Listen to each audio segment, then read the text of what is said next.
Hello, YouTubes, and welcome to another edition of The Casual Word. I'm your host, Langley, and I'm excited to have a very special guest on my show today. I know it's been a long time since I've had a guest, so please forgive me for not reaching out more to other people, but life intervenes and things happen, and I've been trying to still share with you positivity and encouragement. And it's just been a long journey, but very, very excited to have Sergeant Chris Witt here with us. He's part of our law enforcement here, and is it the Sheriff's Department? Yes. Yes, our Bristol, Virginia Sheriff's Department. Chris, pleasure. Thank you Thank so you for having much me, Lane. for having me on the show. This is a great honor, and I first want to say that we really appreciate what you all do in our community. Law enforcement plays a vital role, of course, in protecting and serving. And we know that with the current events right now that have been going on, there's been a lot of tension between the general public and law enforcement. So, I just want to say, as a representative of my community and other communities, that, we really value what you all do, and we really appreciate it, and we don't take it for granted, because we do know that anytime you put your uniform on, there's the opportunity and the possibility that violence could ensue. So, we definitely thank you for your service and everything that you do for our community. Well, thank you very much. It is, I think we're living in perilous times.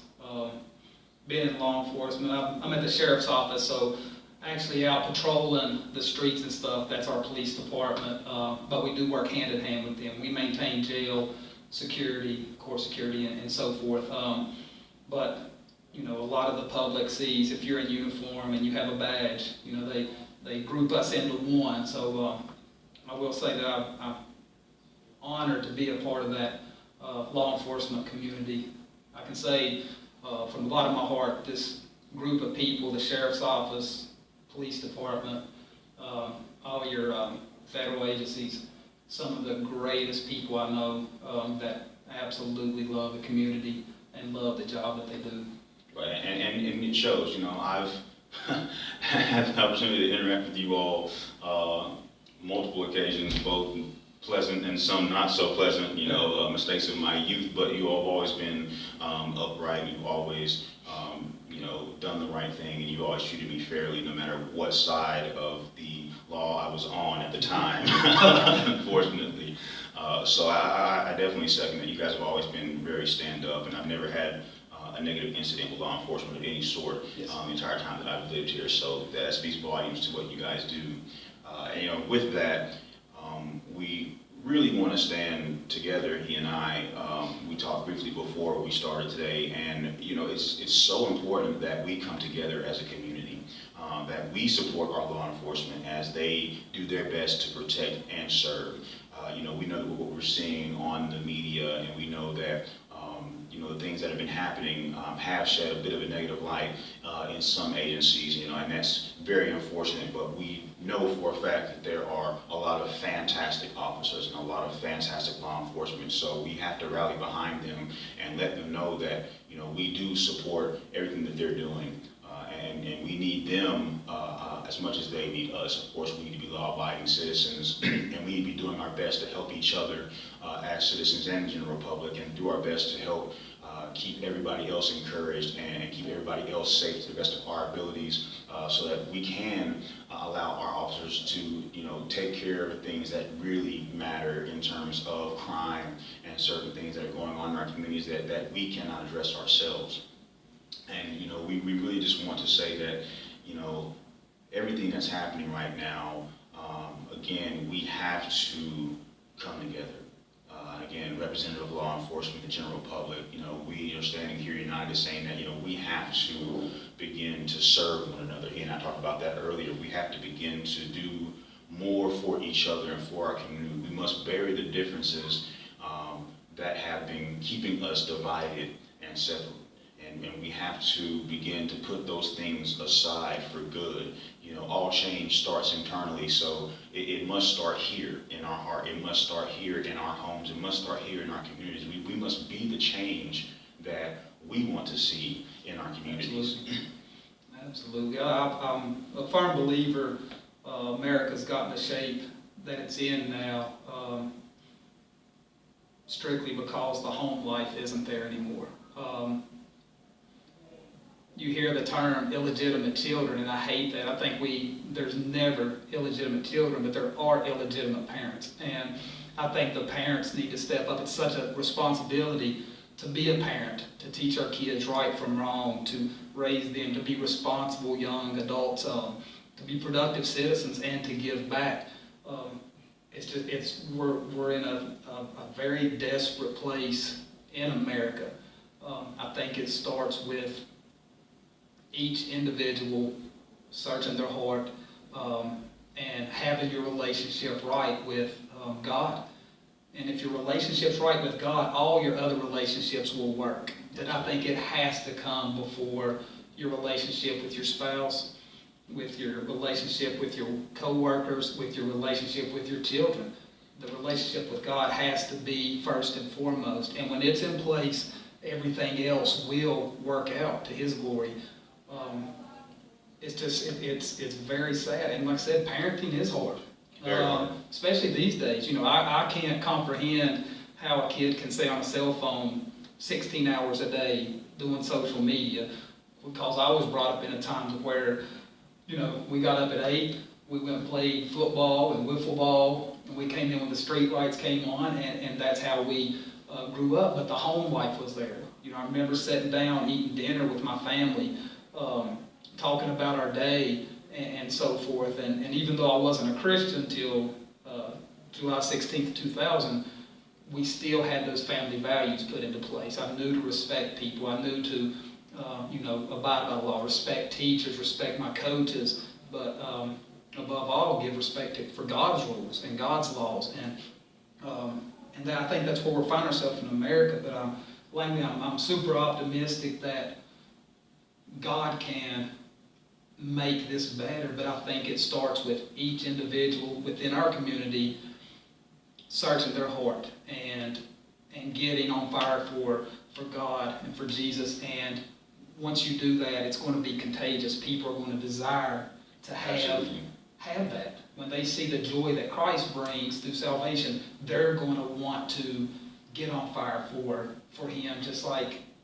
love is contagious as much as hate. Absolutely. And it's whatever we put into our minds and into our hearts, that's what we're going to talk about. So if you've got hate in your heart, you're going to always promote it. But if you've got love, you're going to promote love. And I think love conquers hate. Absolutely. Every day. Absolutely. Every day. Yeah, you're exactly right. And we have to, talk about it, and then we have to act. And we are at a place now, and I'm in complete agreement that we are at a place now in our country where the time for talking is important, but it is second to action now. Oh, yeah. We really have to get out and show the love of Christ through action. We have to do for our communities, the homeless and the sick, the shut-ins, the children who are impoverished, and the people who are struggling with whatever their issues are, whether it be addiction or a financial crisis. We have to get out and we have to do for our communities now. We have to get out and we have to help these people. We have to help ourselves. People don't understand that there is a joy that comes from serving when it's genuine, when it's in your heart, and when you really care, you get a joy and there's a satisfaction, and you take pride in being someone who can make a difference. And I'm a firm believer, I'm optimistic as well, that we can make a difference. Mm-hmm. We just have to do it. We just have to start the light, start the spark, if you will, and really get out and be a beacon as a community. We have to come together and we have to be a light for other communities to follow and start a trend for other individuals and other neighborhoods, maybe not only in the Tri-Cities, but hopefully all across the country, all across the world. These issues are not native to just America. The things that we're experiencing span the entire globe. Other countries are dealing with the same types of issues. And so we have to start somewhere. And so why not be us? Why not start with us? Why not stand up for what's right? Stand up for righteousness. We have to stand up against violence. We have to stand up against inequality, injustice, corruption. These things are happening everywhere. And we have to come together as a community and say it's enough. And we have to first begin to be changed and begin to make that change in our hearts so that we can see sustained change in a positive fashion over the long term. Well, I can honestly say, I mean, I've spoke to people that's basically writing this generation off. And you know, they call it the generation that takes everything and gives back nothing. I don't buy into that a whole lot. Is the generation gap changed in the last 10 years? Absolutely. But I believe if we set the example, and it's going to be hard work because a lot of times you get older, I'm 42 years old, you get set in your ways, and it's hard to move out of your comfort zone to help someone else. Well, I see, you know, the way I was brought up, these kids aren't being brought up like that. So I'm going to have to step out of my comfort zone and try to reach them in a different perspective. And that's what it's going to take within our community. We have a great opportunity to do something amazing with a group of children and young adults that feel like we've gave up on them. And I'm willing to go into that fight. I'm willing to serve. I try to use Jesus Christ as our example. Absolutely. I think he would have made a great police officer. You know, I got the opportunity to go to the National Law Enforcement Retreat at the Billy Graham Train Center the last 2 years, and one of the speakers was A.C. Roper, the chief of police from Birmingham, one of the greatest men I've ever met, the short conversations that I've had with him. And he basically was talking about what a good police officer Jesus Christ would make, because he's the ultimate servant. Every police officer takes an oath to protect and serve. And that's where we've got to come together as police officers. And like I said, this community gets a lot of that. But throughout the country, to come together as police, but it also is going to take the community to step up. I remember, you know, growing up, you know, if I was at a friend's house and I was doing something I wasn't supposed to do, hey, the dad spanked me. Yeah. He busted behind in. And you had the elders in the community that stepped up and said, hey, that's not right. And you know, we don't see that a lot anymore. They're scared, and they'll go in their house and turn a blind eye to it. And that's where it's going to take the whole community to step up and to make this change. But I really believe that we can do it. I do. I agree. And you know, with that being said, you know, I want to take this opportunity right now to invite everybody to come out and join us next Saturday, July 30th. At 11 o'clock a.m. at Memorial Park there on Cumberland, beside the police station, the courthouse there in Bristol, Virginia. This is a Voices United gathering. And what we want to do is just do exactly what we've been talking about. Let us come together. Let us just stand in the gap, moment of silence, pray, whatever you need to do, but let's all do it together. Let's have a great showing from our community, our law enforcement, our first responders, medical staff, everybody that can. I urge you, and I don't normally make pleas, but I really want to see, and we really need to see as a community, that we can come together and stand on one accord for righteousness and justice and peace. You know, we have to start to begin to make that change, and we can do it together. We can do it as a collective, but we've got to come together. We've got to stand together. We've got to be a force to be reckoned with in a positive fashion. And so I urge you all to come out again. That's going to be 11 o'clock a.m. on Saturday, July the 30th, which is next Saturday at Memorial Park. You know, if you want to bring a sign, show your support, that'd be fantastic. We really appreciate everybody that can come out. You know, I will say that we come out in droves and by the thousands for festivals and for musical events and for, you know, fun stuff in the park for the children, and that's all great, but carve out an hour of your day to come out for something that's going to make a difference. Come out for something that's meaningful, that's going to help to elevate your thinking and elevate and encourage your mind and your heart and help your family. Let us come together for a few moments next Saturday and really just show our support for each other, show our support for law enforcement, show our support for our community, for our nation, for other communities. You know, we have been affected by violence just recently on multiple occasions, and so we need to come together. The time is drawing near, and we can no longer sit and hope that things are going to get different, hope that things are going to get better, hope that they're going to change. We have to start to be agents of change ourselves. So I encourage you, please, please, please come out next Saturday and join us briefly just to come together and just celebrate positivity, celebrate the goodness that's still in humanity, and celebrate who we are as brothers and sisters in Christ. And even if you don't believe the same way I believe, come out anyway, because we need everybody to come out and just be supportive of trying to do everything that we can for everyone that we can while we're still here. Absolutely. What you hit on earlier, when we were talking about, it's time to, stop talking, and it's time for action and stuff. And I've always stressed to my boys, you can always tell if someone's a servant of Christ, not by them telling you they are, but watch them. Watch their actions, how they treat people, how are they within the community? Because if you have Christ inside you, you're going to want to serve. Mm-hmm. And that's one of the main reasons I got into this job, was I felt God put me somewhere where I might be a light to someone. Because Lord knows I didn't get in it for the money.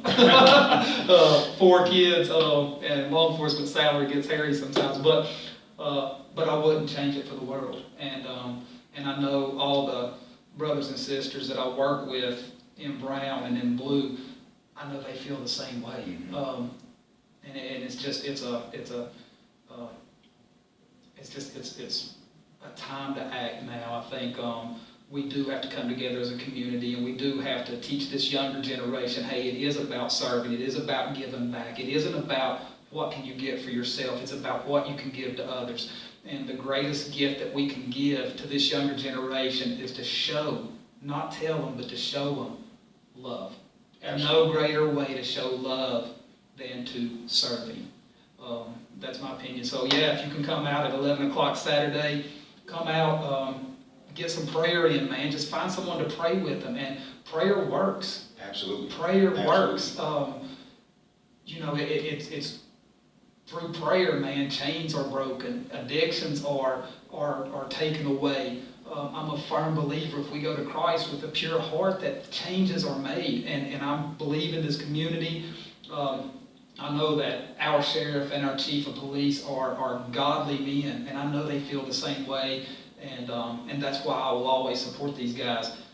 They believe just like I do, Absolutely. that they believe in our community, or they wouldn't be doing the jobs they do. So come out, man. Come out with me and Langley, man. We'll have a good time. Get some prayer in, just talk and fellowship and get to know each other. For you young generation, if you got to bring your cell phones and text your neighbor, do it. Yeah. And I encourage that. Record it, stream it. Take pictures. We want to move this thing. This is going to be #VoicesUnited. Let's trend it. Let's rock it out. Let's share it. I encourage you all to share this video. Let everybody know what we're doing. Not only in this community, but share it amongst everybody. People who don't even live here, people you don't know. Just share it, so people can see that there's a community that is standing for change and is trying to come together and make a true difference. So. Through it has been an absolute pleasure. I enjoyed it anytime, man. And we thank you so much. And again, words really can't express how much we appreciate what you all do in our community. We appreciate it, and I appreciate what you're doing. I know you've got a servant's heart, and that's what we need within the community. We need more people that's willing to say, you know what, I'm going to get on social media and I'm going to share my faith, and I'm going to try to fix the problems that we see wrong with the world. So I thank you. Thank you for the work that you're doing also, man. But it takes one, right? Hey. And we just have to stand up, and it's just time to do so. So hopefully we can come back in a couple of months and be like, we're back and look at our community now. So yeah, I really think that is. But for all my brothers and sisters out there serving, be safe. I love each and every one of you guys. I know you're not in it for the money, but just keep being a light for Christ. Law enforcement's it's a profession of the heart, or you wouldn't be doing what you're doing. So I love each and every one of you guys. Thank y'all for what you do, and be safe. And guys, as always, we appreciate everything that you all do as citizens in the community. Everybody who's out there doing something right now, keep doing it. We're not saying anything different. You know, if you're serving and you're doing everything that you can in your home, in your community, keep it up. We need you. And law enforcement, absolutely, you all be safe and continue to do the great job that you do. This has been The Casual Word. We've got Chris Witt here. I'm Langley. Until next time, stay blessed.